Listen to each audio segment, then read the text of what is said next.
새해를 잘 맞이했습니다. 서로 한 번 더 오늘 이제 새해니까 축복을 하겠습니다.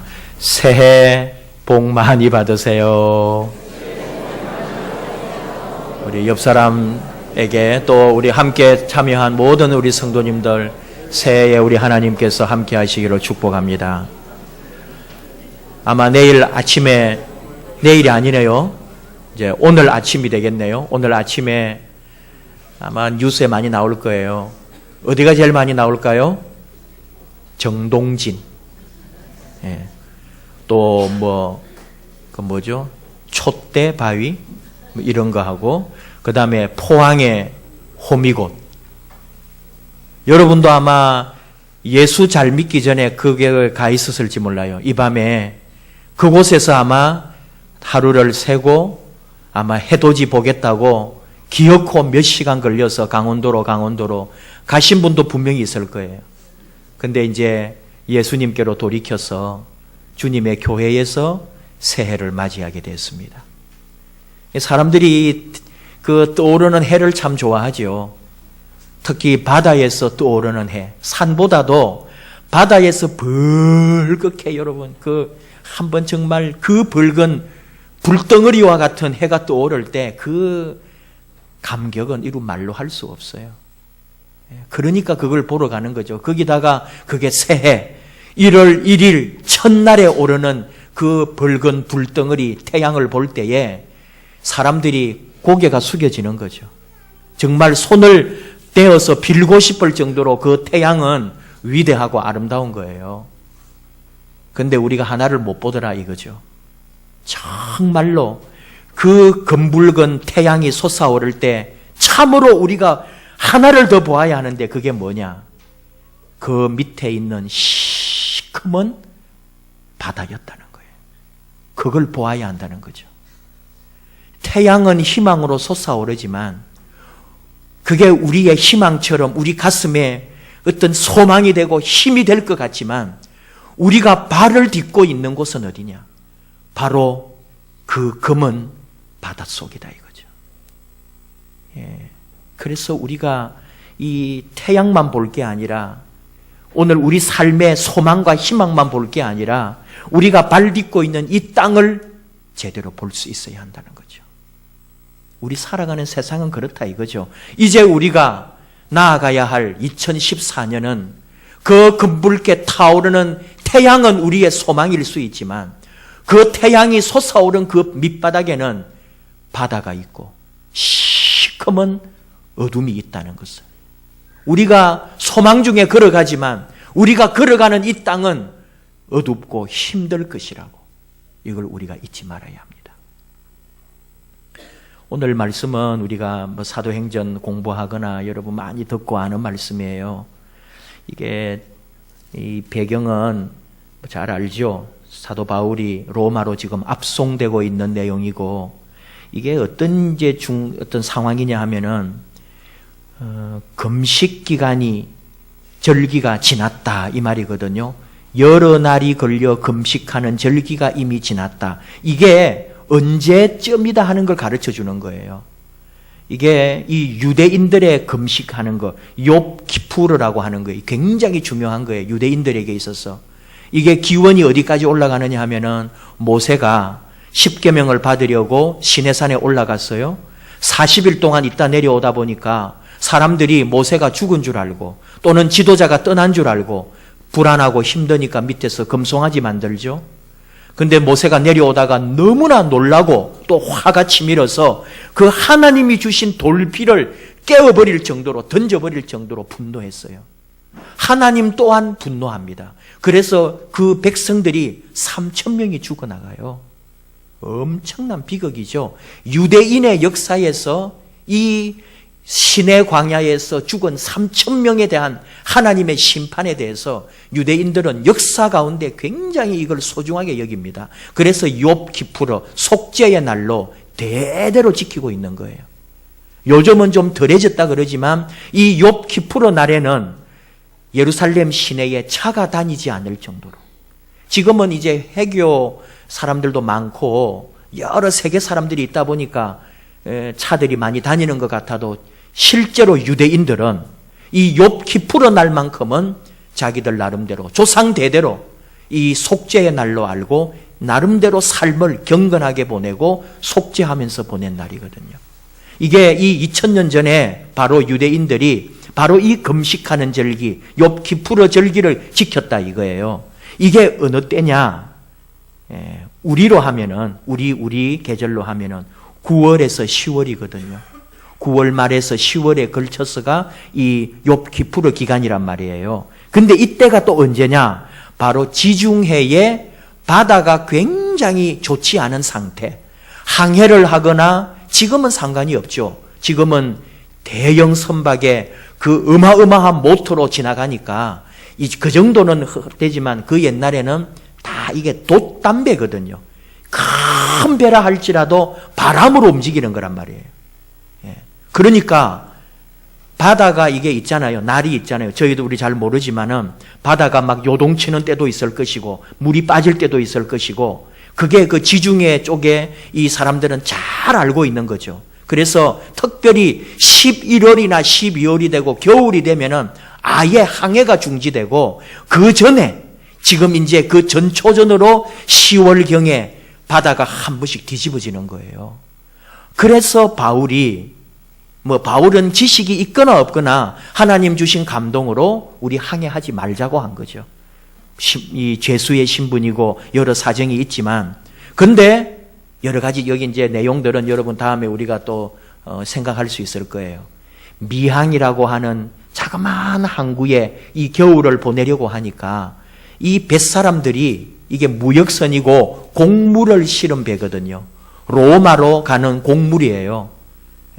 그러니까 이 무역해가지고 먹고 사는 이 사람들이 어차피 겨울은 지내야 되는데 약 한 달여 두 달여를 항구에서 보내는데 조그마한 이런 미항에서 섬은 아름답지만 노는 데는 없어요. 근데 베닉스라고 하는 큰 항구에 가서 두 달여 또를 겨울을 보내자 이거죠. 위험을 무릅쓰고 지금 거기까지 가는 바다가 험할 수도 있지만 행운을 믿고 가자는 거죠. 그 큰 항구로. 그래서 거기서 겨울을 보내자. 왜? 한마디로 말하면 노는 데가 많은 거예요. 항구가 크고 먹고 놀고 술, 여자 이 모든 게 갖추어져 있는 항구로 가자는 거 아니에요. 근데 바울은 반대했어요. 근데 죄수의 신분의 말을 아무도 들어주지 않았죠. 갑니다. 처음에 갈 때는 순풍이 있어가지고 13절이죠. 남풍이 순하게 불며 그들이 뜻을 이룬 줄 알고 닻을 감아 그레데 해변을 끼고 항해했는데 14절에 얼마 안 되어 섬 가운데로부터 유라굴로라고 하는 광풍이 일어났다. 우리는 이 아시아 쪽에서 태풍이라는 게 일어나잖아요. 태풍이 일어나는 그 시간에 어느 누가 항해를 하겠어요. 근데 이 사람들이 그 순간에 그래도 순풍이 있는 줄 알고 잘 가려고 하다가 그쪽 지중해 쪽에 일어나는 유라굴로라고 하는 이 광풍을 만난 거죠. 그래서 그냥 그 배에 그냥 힘이 하나도 없는 거죠. 그냥 이리 밀면 저리 밀리고 저리 밀면 저리 밀리고 그래서 17절에 스르디스라고 하는 주가 달려 있어요. 모래토. 곡물을 실은 배니까요.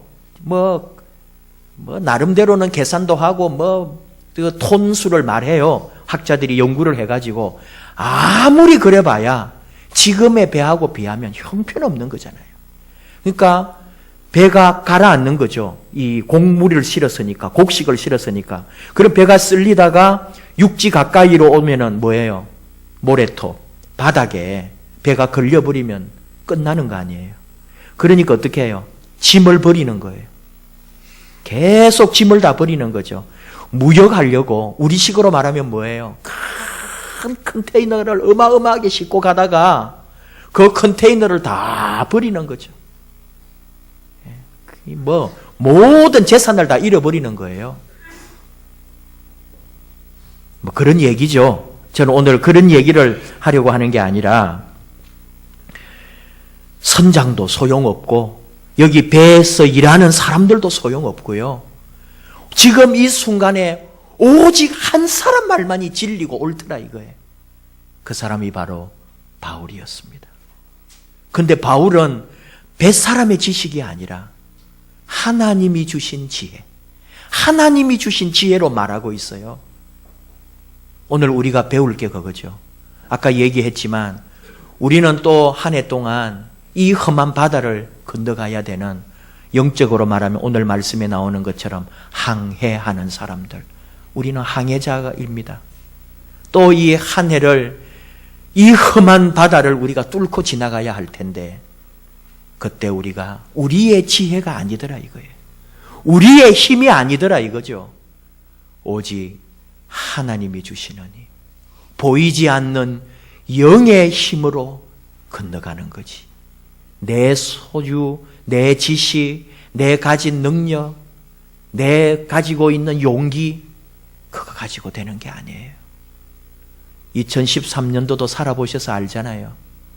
우리가 나름대로 다 해본다고 했지만 정말 하나님이 도와주시지 않으면, 하나님께서 인도해 주시지 않으면 우리의 수고와 우리의 애씀이 아무 소용이 없더라. 우리 자녀들이 있으니까 하나 이야기를 하자면은 동화 같은 건데요. 어느 왕이, 옛날 이야기겠죠. 사냥을 갔어요. 사냥을 가가지고 이제 말만 타고 사냥하는 건 아니잖아요. 또 내려가지고 막 뛰어가면서 이것도 잡고 저것도 잡고 그렇게 이제 화살도 쏘고 하는 건데, 그 이제 하여간에 산하고 이런 데서 막 같이 이제 신하들과 같이 사냥을 하는데 길이 너무 험한 거예요. 돌도 많고. 그래가지고 이 왕이 돌에 걸려가지고 넘어진 거예요. 그러니까 왕이 하는 말이, 이 길에다가 전부 다 소가죽을 깔아라 그랬어요. 우리식으로 말하면은 길을 닦아라 이 말이겠죠. 옛날로 하니까 이제 그때는 아마 이 소가죽으로 바닥을 덮어버리라는 거예요. 자기가 발이 걸리지 않도록. 그러니까 지혜로운 신하 한 명이 왕에게 말하는 거죠. 왕이시여, 이 모든 길에 소가죽을 깔 수도 없거니와 왕이시여, 왕의 발에 소가죽을 덮으면 이 땅의 모든 길은 소가죽 아래에 있게 됩니다 라고 말해주는 거죠. 왕은 그 지혜로운 신하의 말을 듣습니다. 그리고 자기 발에 소가죽을 덮는 거죠. 그러니까 발이 보호를 받고 험한 길도 걸어간다는 거예요. 동화인데 무슨 얘기입니까? 한 해 동안 우리가 이 험한 세상을 또 살 텐데, 우리를 덮어주고 우리를 보호해주고 우리를 지켜주고 우리를 살릴 수 있는 우리의 싸개가 되는 믿음이라는 거죠. 믿음의 발싸개. 믿음으로 우리를 덮어요. 믿음이 우리를 지켜주는 거죠. 오늘 사도 바울